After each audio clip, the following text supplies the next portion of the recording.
Hello friends, welcome back to Personal Finance with Humphrey. If you don't know who I am, I'm Humphrey and I'm passionate about teaching you guys personal finance. So make sure to subscribe because I post weekly videos and today's video is actually pretty interesting. Today we're talking about leasing or financing a car, which one is actually better. Now, depending on who you are, this answer could vary quite significantly, but let's at least go through the math together in my Excel spreadsheet, and I'm going to show you guys exactly how to do this calculation on your own, or you can just copy my spreadsheet, which I'll leave in the description below. But first we're going to go over the math behind buying versus leasing. Then I'm going to tell you guys about what I think is the best possible situation to buy or basically own a car.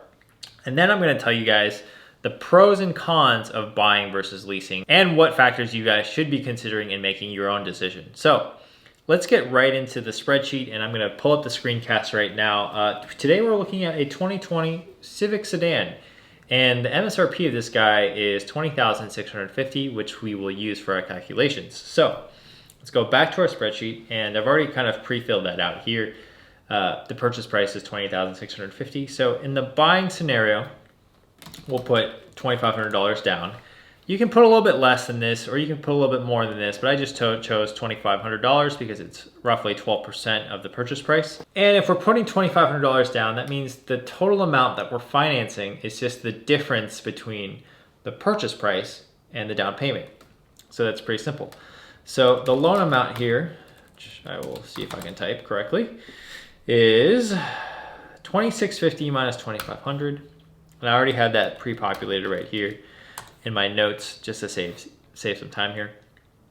And the interest rate that we're able to get at this current rate of time is 1.9%. So I put that there right here, and the term is going to be 36 months, and that means our payment for this particular car is going to be $519 a month. So, and that includes the interest. So your total cost of ownership of buying this car is going to be your payments, $519 times 36 months. And that is equal to $18,684. However, we also put a down payment down. So the actual total cost here with the down payment is $18,684 plus $2,500. So the total cost of ownership of buying this Civic was $21,184 for 3 years. Now let's look at a leasing scenario. In the leasing scenario, I'm going to put zero money down. And the reason is because if you put any money down on a lease, all you're doing is reducing what's called the capitalization cost, which is the cost that the dealer is selling you the car at. So if you put money down and you drive off the lot in a leasing scenario and you get hit by a car or hit by a semi truck, and let's say you total the car, you're never going to see that money again. There's really no reason to put any money down, just because all it's doing is just reducing your monthly payment. And at an interest rate, at these days interest rates, it's just better just to not put any money down. So if a car dealer or car salesman is trying to get you to put money down, it's so that he can get you to a target monthly payment number. You're not really focused on the total price of the car, and that's where they can make a little bit more margin. They're trying to get you to say a monthly payment number. I would rather you just focus on the total price of the car, and that's going to be a lot better for negotiation for you. So in this case, we're putting $0 down. The loan amount in this case would be the full cost of the car. But did you guys know you're actually not financing the entire cost of the car in a lease? All you're doing is financing the depreciation on the car because you're going to turn the car back in. So really all you're doing is financing 3 years of depreciation. So in this case, by the way, the interest rate of this guy is 0.98%. And how I found that out was I just went to a website called Edmunds.com, and I'll pull it up right here. Edmunds.com, and I looked up Honda Civic rates as of today. Hey guys, I'm editing this video right now and I realized I didn't even go over how to get the interest rate. You'll see that I just show you how to get the residual value, but to get the interest rate, you just need that money factor, which is in the post, it's MF. So if you multiply that money factor times 2,400, that gets you the actual interest rate of the lease. As of June 24th, you can see right here that the 2020 sedan here is a 60% residual value after 36 months at 12,000 miles a year. So I was basically able to figure out what the depreciation value was, and then that's what we're financing. So for the term of 36 months, the payment actually comes out to $243 a month. Now, this is really interesting. Why are the payments such a big difference? Well, I just said it earlier, in the lease scenario, all you're doing is financing the depreciation, not the entire cost of the car, versus in the buying scenario, you're actually just financing the entire cost of the car and you'll own the car after 3 years. Versus in the leasing scenario, you're not gonna own the car after 3 years unless you buy it after that point. Let's talk about actually buying the car after that point. Let's look at the numbers here.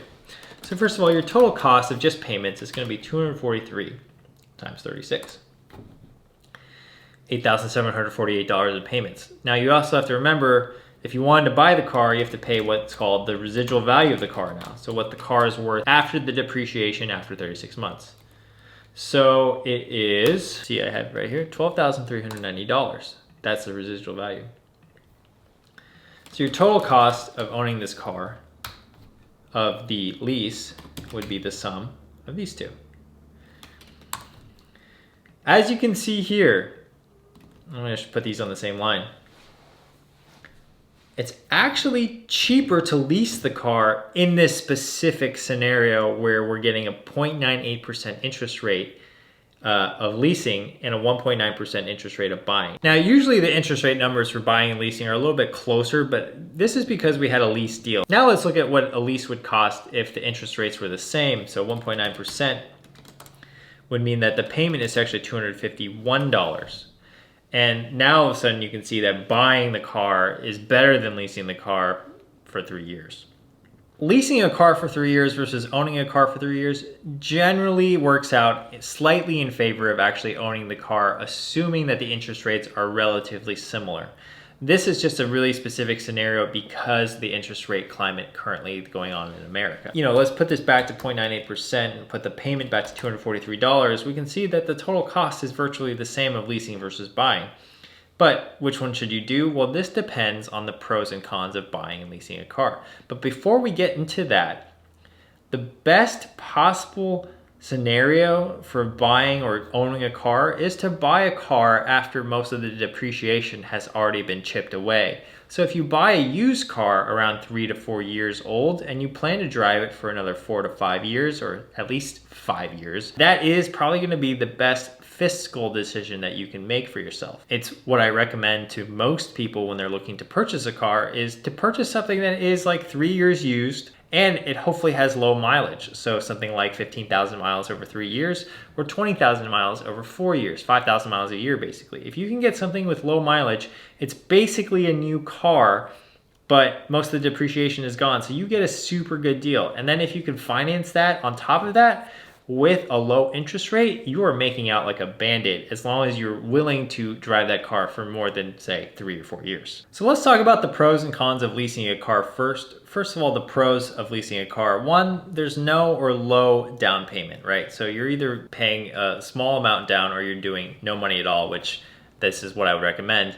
And two, that the payments are generally smaller in value, and that's because you're only financing the depreciation. So those are two pros of leasing. And the other pro of leasing is that it's usually covered by warranty. So if there's any problem with your car ever, you can just take it in and it's probably covered by the lease warranty. The other pro of leasing, I think, is writing off your payments. So if you own your own business, or let's say you're a sole proprietor, or maybe like you're a real estate agent, you can actually write off a bunch of the lease payments and reduce your tax bill at the same time. So leasing might make sense for you in that case. Some of the cons of leasing though are pretty much pet peeves of mine. Like for example, you always have to keep track of how many miles you're driving.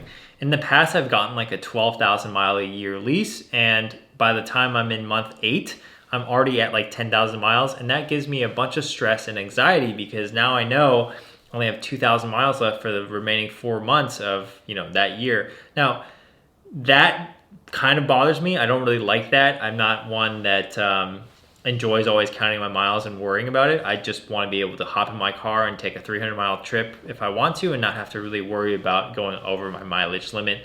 The other con about leasing, I think, is that you don't own anything at the end of the term. You just basically paid monthly to, I guess, luxuriously rent a car. You had the option to buy it, but generally it's not the best deal at that time because it's already incurred most of its depreciation. The other thing I don't like about car leasing is that there's often fees for excessive wear and tear. So when you turn it in and you know, maybe you have a scratch or here and there, you might get hit with an extra fee that's, you know, kind of unforeseen. So the summary is this: basically, if you like driving the latest models all the time and you don't really want to have a big down payment, then leasing might be a good option for you.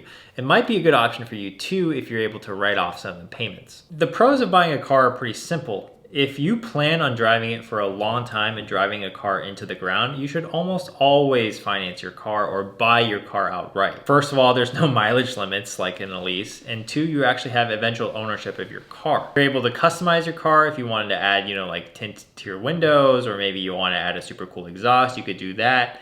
And the other thing is that you can sell your car at any time. It's technically your property. So those are the benefits of buying a car, in my opinion. Now, there are some downsides to buying a car. One is the larger down payment that you're gonna have to fork over, and the payments are gonna be a lot higher too. So depending on your cash flow situation or your income situation, you might not even be able to buy a car. The other thing with buying a car is you're responsible for your own maintenance payments. So if something goes wrong with a car and it's not covered under warranty, you're on the hook for that. If you're gonna drive a car for 5 years or more, 3 to 5 years or more, and driving into the ground, buying is always a better option. If you're someone who likes a new shiny toy every 3 years and doesn't have to really worry about the resale value or the warranty or, you know, making maintenance, then leasing might be the option for you. As you can see with the math, it's pretty equal right now with the current interest rate climate. So this just comes down to personal preference. So yeah, I hope that this video was helpful. I know it's a really complicated topic and oftentimes people aren't really too sure what to do, but I hope that with this video, you're able to understand a little bit of the math behind car leasing and buying and figure out which one's best for you. So yeah, I hope that I was able to help answer some questions about leasing versus buying a car. Make sure you subscribe to me, guys, because I'm gonna post more videos all the time. My next video is gonna be Saturday. I don't even know what the topic's gonna be, so if you have any topic suggestions, please leave them in the comments, and I'm gonna do my research, and I'm gonna make the best freaking video that I can possibly make for you guys. So thank you guys for being here, and see you guys later. Peace.